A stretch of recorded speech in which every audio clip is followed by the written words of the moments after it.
Here's exactly what happened. This case began when Sakura asked a number of people, specifically those people,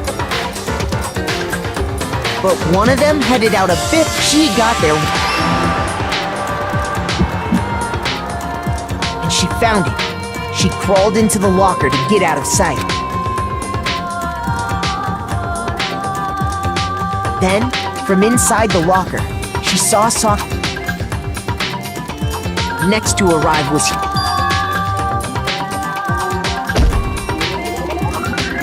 When he got there, he mistakenly thought Sakura was going to try to kill him, so he panicked.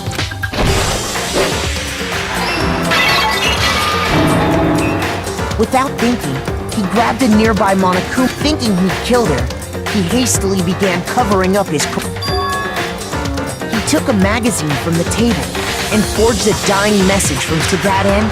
He wrote down it. Toko, by writing her name.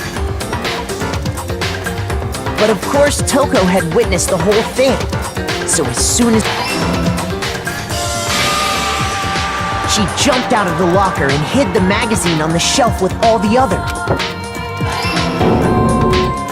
But in her rush, she made one little mistake. She put the magazine back upside down. Soon after, she watched as Sakura slowly opened her eyes. She also saw the blood dripping off Sakura's head. This caused her personality to switch back over to when she woke back up, her second personality and she freaked out.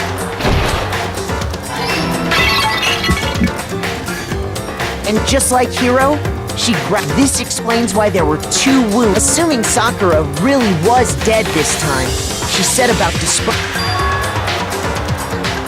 She gathered up the broken Monokuma bottle shards and the queen and that explains how Sakura was attacked twice with this. But even after those 2 blows, so then, what was Sakura's actual? It was the poison that Sakura herself got from the chem lab.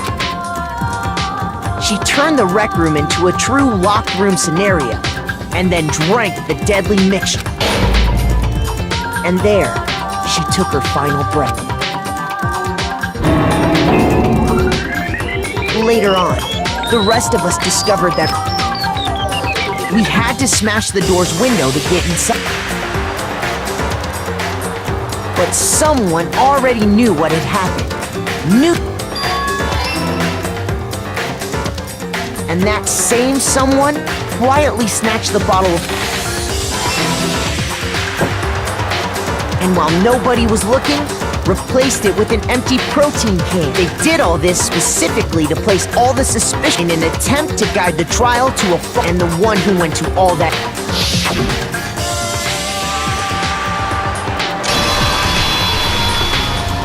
was you, Hina.